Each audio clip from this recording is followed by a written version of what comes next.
always like spending time with you, and especially over tacos. Who can say no to that? So the only way to pay for the tax break is to cut your health care, is to cut food, to cut funding for everything we care about. So it was about the political power and clout and might and will that the LGBT community and activists had at that time. Welcome to another episode of Taco Policy, where people, politics, and power collide, Texas style. You can watch us on YouTube or subscribe wherever you get your podcasts. This week, I am home in the Dallas area, and I'm joined by Representative Julie Johnson. Representative Johnson, thank you so much for joining us this week. Absolutely. I always like spending time with you, and especially over tacos. Who can say no to that? It's not like you have a whole lot going on, like nothing's happening in the government this week. So it seemed like a great time to sit down together. Before we get into it, I thought maybe to kind of ease in, we could do some like rapid fire really quick. What party is in control of the House? The Republicans. What party is in control of the Senate? The Republicans. And what party is in control of the White House? The Republicans. So who owns this shutdown? The Republicans. That's what I thought, 100%. but that's what I thought, but some of your colleagues on the other side didn't seem to know those facts, so I didn't know if that was going to be a trick question. So the shutdown has lasted much longer than was originally anticipated, and we're seeing now that SNAP benefits are set to be cut off this weekend. We've heard back and forth about, are there funds available, are there not funds available? What's the real story on what is happening with SNAP? There are totally funds available. So Congress appropriated funds for SNAP, and it's the executive's jobs to dispense those funds. There's $5 billion currently in the SNAP for contingency times just like this. It's just that the Trump administration has decided they're not going to disperse those funds because they want as much pain on the American people to get Democrats to blink. You know, the Republicans are trying to leverage hunger as a weapon in politics, and it's just morally wrong. To my understanding, in every other shutdown that's happened, SNAP benefits have never been cut. They have made sure those have gone out. That's right. Because children, especially, who are 1 in 4, 1 in 5 recipients of SNAP are children. In Texas, we've got 1.7 million children that are on SNAP, don't deserve to be caught in the crosshairs of whatever's happening, regardless of who's in power. And so this is the first time we've seen that. And it does seem like the cruelty really is the point. We were talking before we started rolling that polling actually has shown that voters aren't dumb. Voters know that Republicans own this shutdown and are responsible.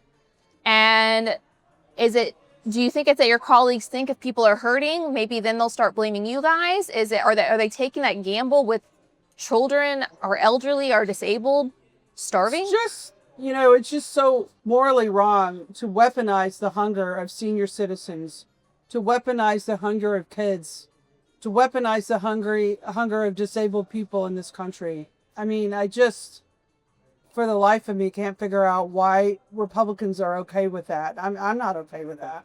But at the end of the day, what we've had is, healthcare is on the line for millions of people. Yeah. Over 100,000 people in my district rely on the healthcare tax credit. Wow. To get healthcare. And overwhelmingly, I've had folks reach out to me and say, hold the line, do whatever it takes.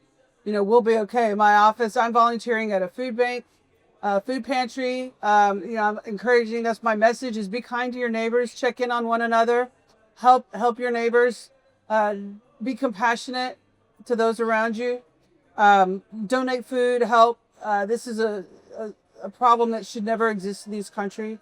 But unfortunately, Republicans are just so hell-bent on taking away your health care. And this is over, I was talking to my mom about this, and she was like, well, can't they just come to a compromise and maybe not fully extend them and limit it more? And I explained to her, in order to do that, unless it's a clean, just extending what's already there, the subsidies that are already there, it would require a totally new bill. And Republicans have long been campaigning on repealing the ACA. Mm-hmm. So if now they came in and they filed a bill that was a new Affordable Care Act bill to make new subsidies, it's just not something they're going to come to the table. So really the only option here is to extend these subsidies. And we even see people like Marjorie Taylor Greene, who I know you sit on committees with, is not someone we normally see willing to come to the table. And even she's saying, the people in my district are coming to me and saying, I'm already getting, what my premiums are going to look like for next year. It's 3-4 times. I'm not going to be able to afford this. And she's saying we have to do something. And she came out and said that on their conference call this week, the speaker could not give the Republican caucus his plans for healthcare. He said, they're there. It kind of sounds like the concepts of a plan that we heard from Trump during the debate. So it's clear they have no plan. Right. And the only thing to do right now is to extend those subsidies to make sure that more Americans are able to at least afford the healthcare they already have, because there's no doubt that the cost is already, even at what it is now, it's astronomical. It is incredibly hard, especially if you've got a family, you've got kids that you're covering, all these things, your co-pays, all these things on top of your premiums. It's insane. It's very expensive to be sick in this country. Well, let's just take some history. Let's just back up, if you could, just a little bit. Trump cut a deal with big tech billionaires that said, you fund my presidential campaign, you get me back into power, and I will give you a big tax break. That was the deal. And they funded his campaign to the terms of so much money. And so now he has to do his part, and he's got to give them the tax break. So the only way to pay for the tax break is to cut your health care, is to cut food, to cut funding for everything we care about. The Corporation of Public Broadcasting, PBS Kids, transportation funding. They've cut everything because it's the only way they can pay for their tax cut. And it's still adding $4 trillion to our deficit.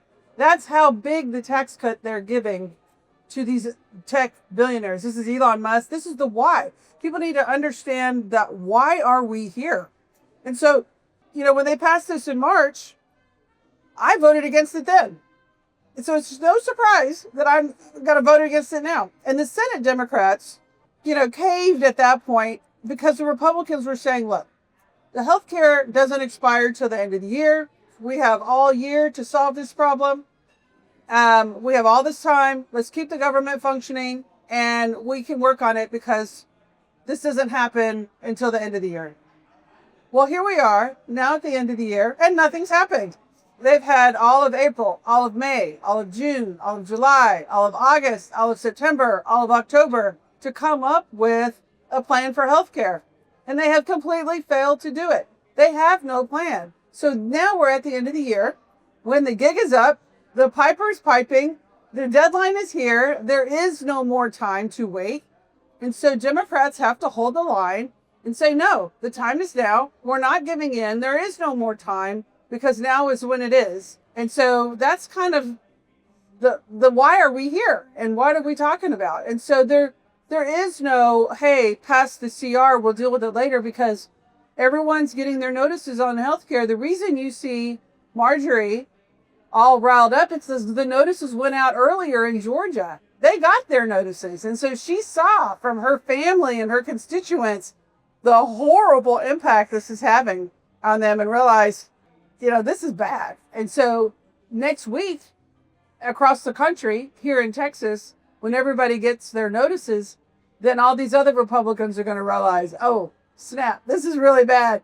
We should do something. Yeah. And no, I don't know if you saw, I ran into one of your colleagues from the Senate, Ted Cruz, at the Houston airport the other week. And I walked up to a press conference that he was holding. Just so happened to be that he was right next to the security line as I walked up. And he was talking about how, well, it's really, we was talking about the filibuster and how, 7 Democrats have to, negotiate, but didn't seem to want to say that it's Republicans that have to do that negotiating and have to come to the table. Because when Democrats were in power and we did these CRs then, there were a lot of things that we had to put in and agree to that were not part of the Democrats' plan. There were things that Biden took a lot of flack for that ended up going through, whether it was more spending that went down to the border and not in a way to actually help. It didn't go to judges or anything like that. We had to say, okay, that's what it takes to keep the government open. It's compromised. You don't get everything that you want when you don't have a filibuster-proof majority. That's right. And it does not seem that Republicans have any interest in that whatsoever at this point. They are willing to let the kids starve.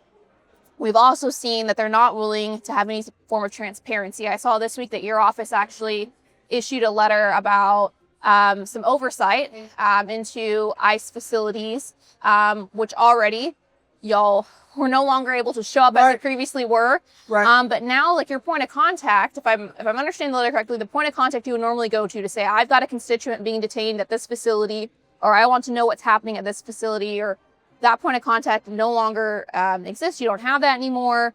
And it has made it to where there's even less transparency that you as members of Congress, that's part of your job, is that oversight.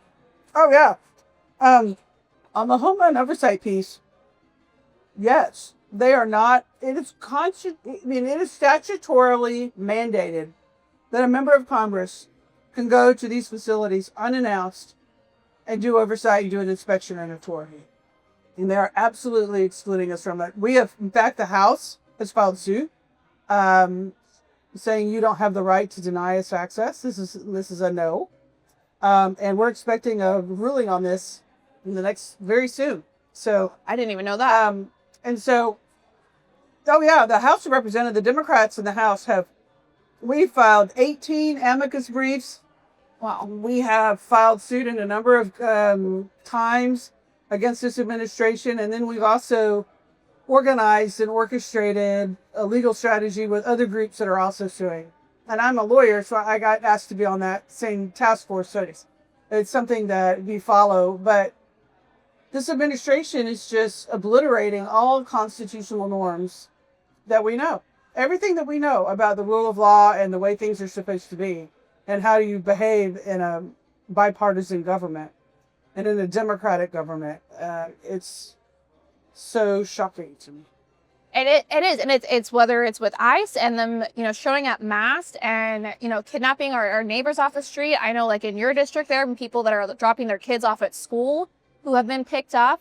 It is, and I know your office gets the calls too, and I get DMs every single day from someone that said, my dad or my brother or someone who has been here for 20 years has been doing the right things, went to go do his check-in, that he's doing, we keep hearing, do the right thing, do the right thing.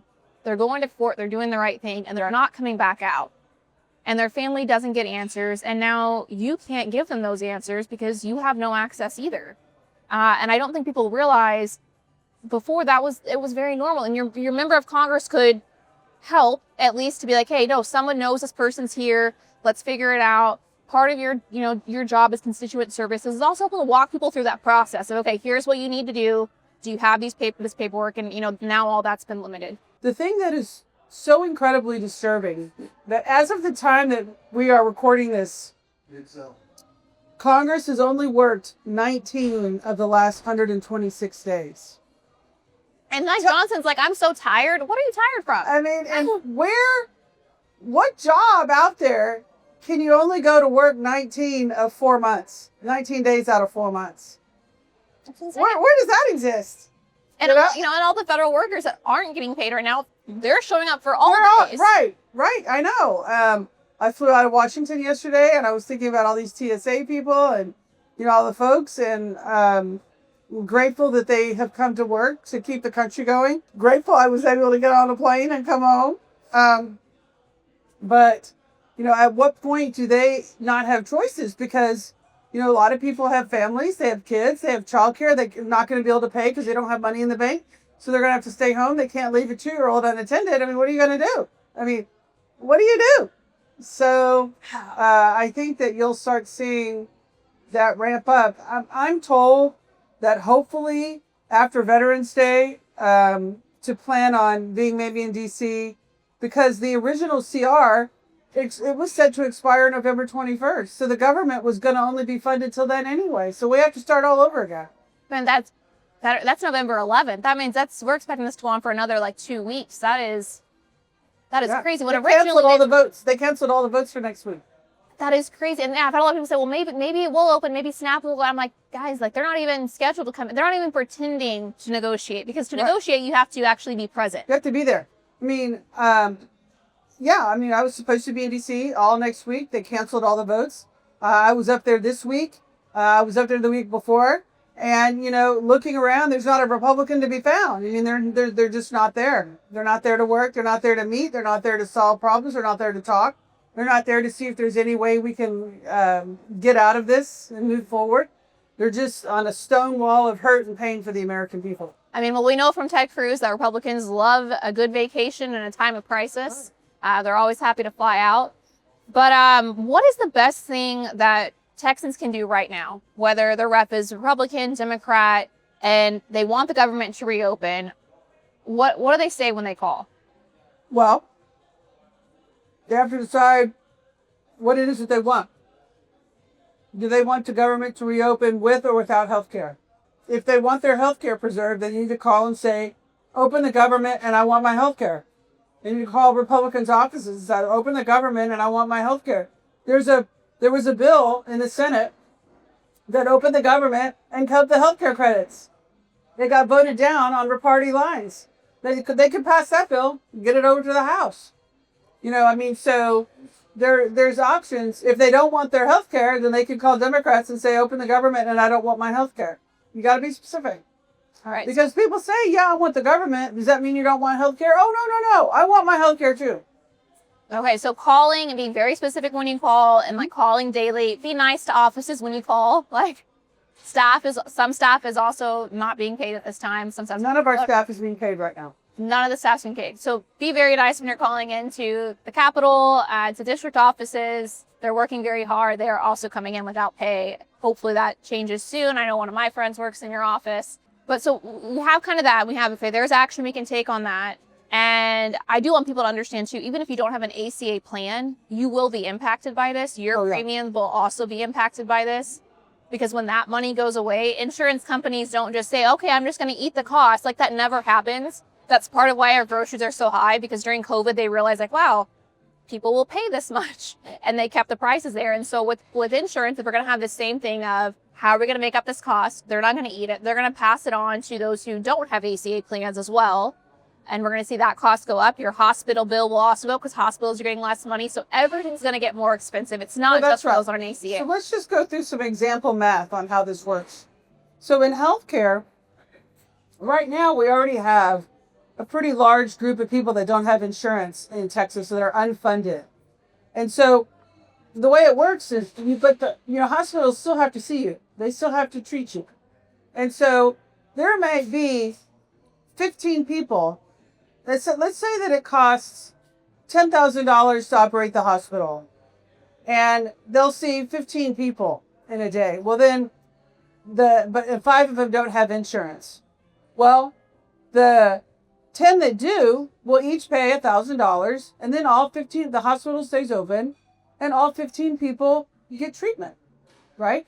But then what this stuff is, a whole bunch of people are going to lose their health care. So now, instead of 10 people paying that $10,000, it's going to be only 5 people paying that $10,000 for the 15 people to get health care. So now those 5 people all have to pay $2,000, as opposed to all 15 people just paying their 15th share, right?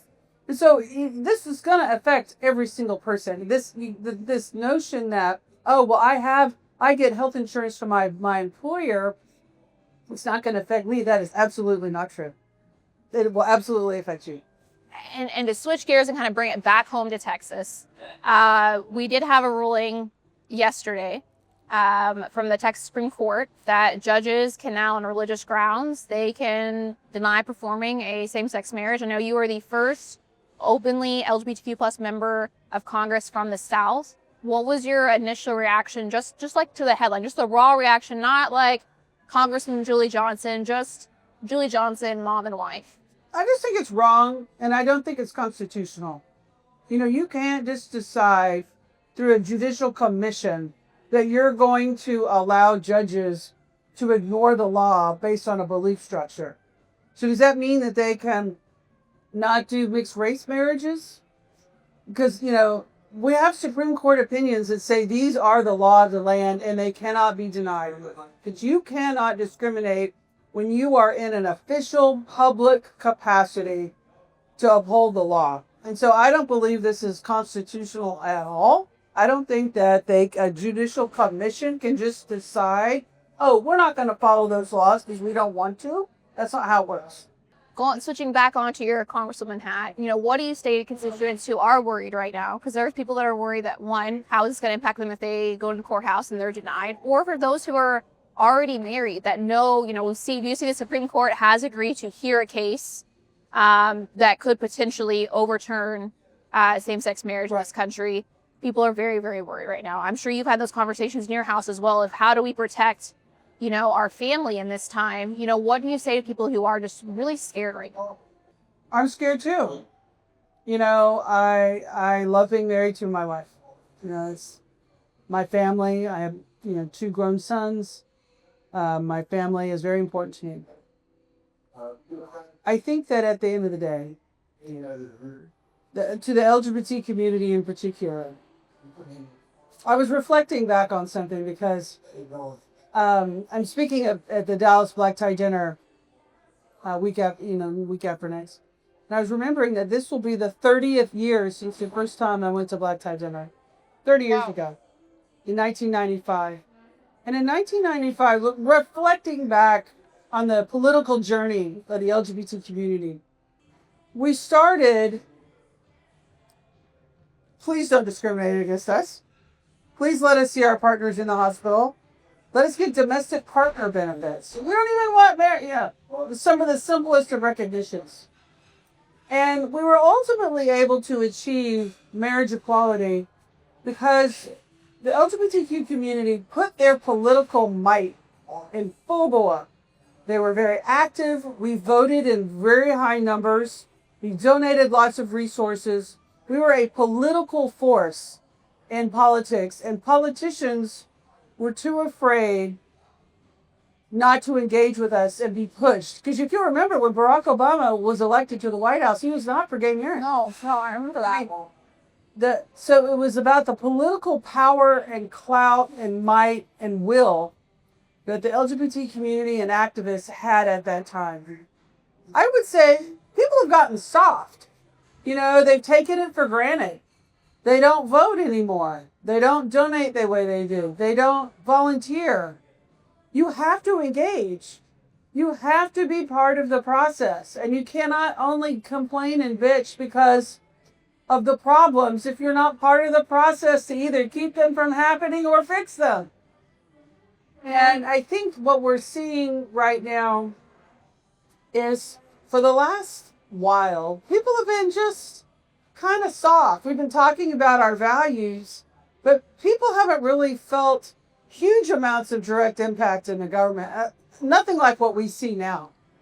With people being surreptitiously fired, with people being just snatched off the street without any due process, without any allegations of wrongdoing, of just cutting funding, just deciding not to spend a congressionally approved funding, just unilaterally deciding, we're just not going to disperse that benefits, even though the law requires us to do that. And the list goes on and on and on and on and on and on and on. And I think people are realizing, at least my hope, is that their government does affect them.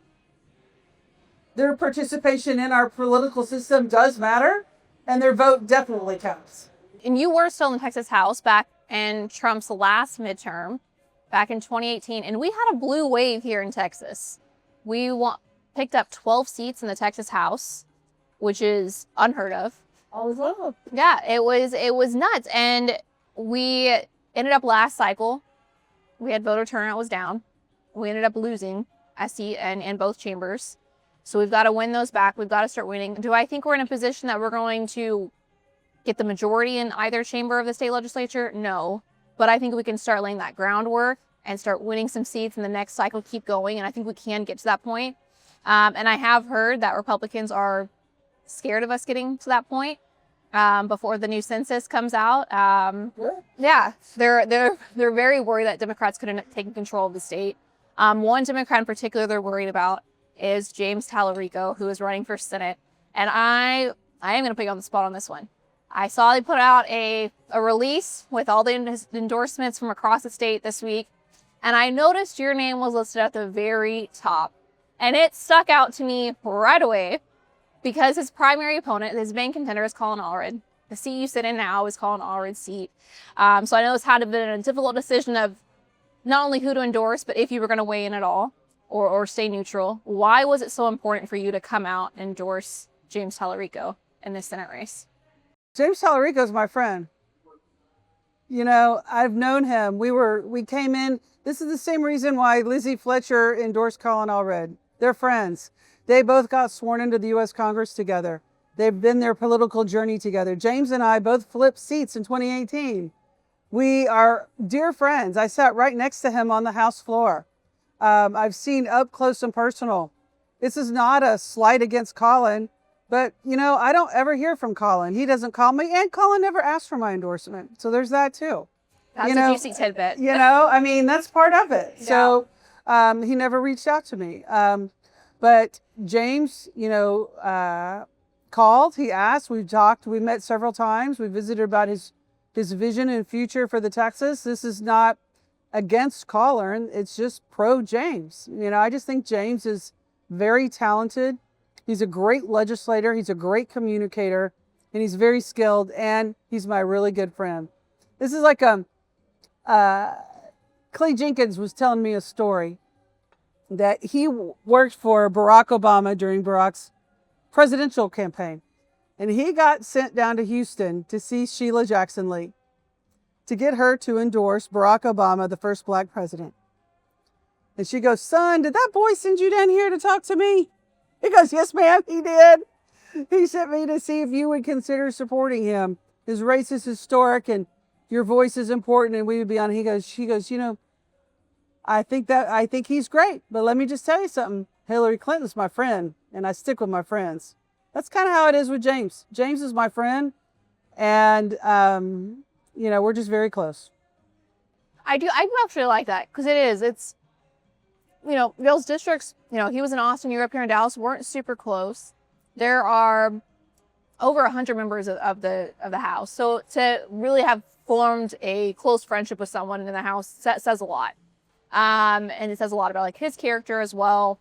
And y'all were two of the ones, like people might have saw, you know, James up on the mic a little more, but I know there were a lot of times too where it was like you were, for people who aren't as familiar with your journey, like you are known as this like workhorse.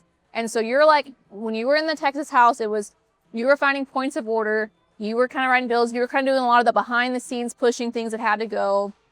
You kind of kept that same thing in DC where you're like, look, I don't need to be the person who's on every single TV. I'm going to get the work done for my district. Right. And we need all those personalities because we do see people that are like, I want to see Democrats doing this or that, but it's a balance that we have to have, you know, and everyone plays their role. And so I do think it's interesting that y'all are such good friends because y'all are, not that James doesn't work hard, that's not what I'm saying, but just your personalities are very different. So I love hearing that. Well, you know, it's like we had a lot in common. You know, we both started our political journeys together. I mean, that you form bonds with your classmates. And when you enter a political body, like I'm very close with a lot of my freshman counterparts in Congress. I mean, I've heard you're pretty popular actually with everybody. Oh, because what I've been told. But you know, and I'm very close with that. And I'm very close with a lot of the people that I came into the Texas House with. You know, Jessica Gonzalez and I are good friends. John Busey. I mean, there's several. I mean, there's lots of folks. And because you're in it, and you have to remember, in the Texas House, there's times when we would be on the floor starting at 9 a.m. and we wouldn't get off the floor till 5 a.m. the next day. And I'm sitting right next to James this whole time, you know, So you have a chance to really talk and really get to know each other and in a very meaningful way. I think we're going to have, you know, that primary is going to be very competitive. I think our general is going to be, you know, very heated. We're seeing, you know, Gina Host has also announced. I saw, you know, that endorsement go out. And she's someone who is not as well known as James, but she's another one who is a real fighter. And where a lot of times he was kind of upfront on comms, on education and stuff, she was, you know, right there as well. Was a great messenger on it, really brought the case and really brought the receipts on Greg Abbott's corruption. So I think she will be able to make that case to Texans to see like, hey, this voucher thing didn't go through because Texans wanted it. It's because Jeff Yass gave Abbott $10 million to go and primary his own party. That's not something that's for Texans. It's for a Pennsylvania billionaire, not even our own billionaires. And she brought up points too that under the new voucher scheme, Elon Musk could apply for one for his kids. And obviously he doesn't need a taxpayer-funded coupon. So I'm very excited to see, both of them, see how our slate ends up being, see how we work together. And I hope something that I also enjoyed about seeing your endorsement of James was that you are known for really working down ballot. You have one of the strongest field games of any member of Congress, I think, especially here in Texas, where it is really hard sometimes to manage and know, okay, which doors do I really need to be hitting? Who needs another touch point from our campaign? And you run a really strong down game. Even when you're in a safer seat, you're still out there meeting with constituents. You're getting to know before. I'll put my campaign game up against anybody's. And that's why I was like, my team works really, really hard. They're very smart. And we've all been together every single one of my races. I mean, that's the thing. My team has stayed intact. We've won, 6, 7 elections now. And each time outpacing everything that everybody thought we would win by. We work really, really hard, and I rise all the boats. And that's the thing. I want everybody, when I have an event, if you're on the ballot in the area that shares those voters with me, you come, because they're all voting. We share the same vote. I want them to get to know everybody. We all have to work together. Democrats, it can't just be self-focused. It has to be team-focused, and that has been a huge part of my campaign strategy. Yeah. Yeah, and I know, and last cycle too, you were cutting turf, which for those who don't know, that means basically making the list of which doors to go knock. And you would do it for Texas House candidates, because it can be expensive to get those lists and everything else. Yeah, and Michaela Plus and I, we did a lot together. Yeah, and there were times okay, I'm going to come knock. There was something you came and knocked in part of her district that did not even overlap her district, but you were like, no, it is good for all of us, for Democrats to win. And I just really hope that our statewide candidates see that, because we don't always see that. We always see there's a fight for resources, but no one's ever going to go down ballot and vote for a Democrat and be like, I'm skipping the top. Oh, right. And I'm just going to leave all of that blank. But the thing is, the down ballot races are so critical to the statewide. If you go back to 2018, I'm the first Democrat to hold my seat in 40 years. I flipped 115 red to blue in 2018. And people thought, oh, this is going to be really hard. This is going to be a hard race. Maybe she'll win it by a point. But we worked our ass off and we won that race by 13 points. And we added a vote spread that helped our statewide ticket. And if you go to Beto and I are good friends. But he didn't have to focus on 115. We took care of it, and for the slate. And one of the reasons I think why he came so close was not just him, but was because we had competitive districts and campaigns all over the state. That's when Colin won he flipped 32. Lizzie Fletcher flipped Congressional 7. We flipped 12 House races. We flipped 2 state Senate seats. Nathan Johnson flipped his. I mean, we had down ballot candidates out there hustling day and night, knocking on votes, turning out the vote, because we had all these competitive seats and it benefited our statewide slate. We need that same synergistic approach to all for one for all. We're all going to go out there. But when Beto had a rally, he invited me to come. It was inclusive. I mean, that's what our statewides need to do. They need to include everyone and bring everybody along with you.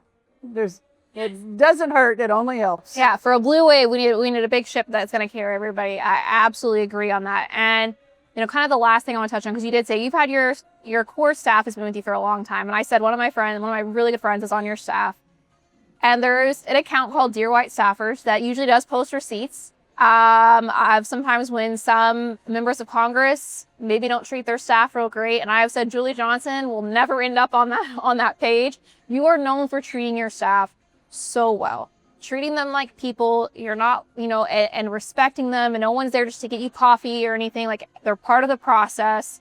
Why is that so important to you? Because that is rare in Congress to have. It just is. It's just humanity. I've been low man on a totem pole before, and you don't ever forget what that's like.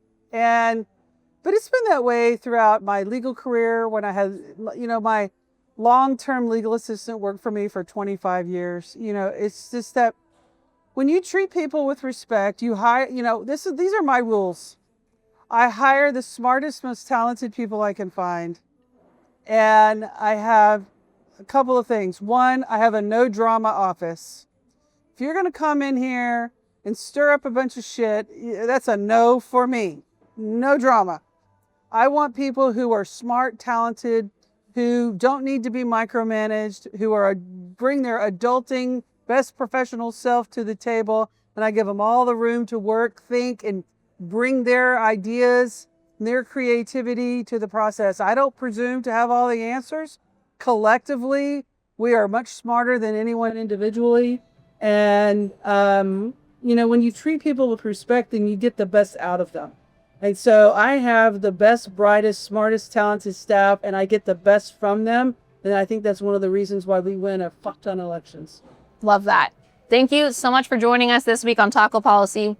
The last question I have for you, ask every single guest, what is your taco policy? What's your taco order? And how religious are you about it? I love tacos. There's people say, well, if you're going to have food on an island, it's tacos. You get lettuce, tomato, cheese, and ground meat. I love a good crispy beef taco, man. I'm old school. I love that. It's just, I love tacos. It's just so great. My kids and I, we do tacos. Tacos are just a universal food. They're affordable. You can easily make tacos at home, and you can feed a lot of people. It's a good family dinner. It's something you can do. I used to make tacos with my sons all the time. It was something easy to prepare that we could do as a family. And 3, they're just good. Who doesn't love a taco? Exactly. I mean, I bet some of your Republican colleagues, if I took them for tacos, they probably would not be the greatest tacos. But they're always a little better with tequila, though, instead of ice. They are. Little margarita, salt on the rim. Yeah. But thank you again so much for being with us this week. Thanks for having me. And hopefully we get this government reopened soon with our healthcare protected. I love it. Thanks so much. Thank you. If you enjoyed listening, be sure to subscribe wherever you get your podcast. We're also on YouTube, so you can watch the entire episode. Make sure you subscribe there too, so you don't miss what's next. We'll be back next week. In the meantime, you can follow me on social media at HowdyPolitics and check out our brand new show account at Taco Policy on Instagram. Remember, this is your seat at the table for the future of Texas. This is Taco Policy.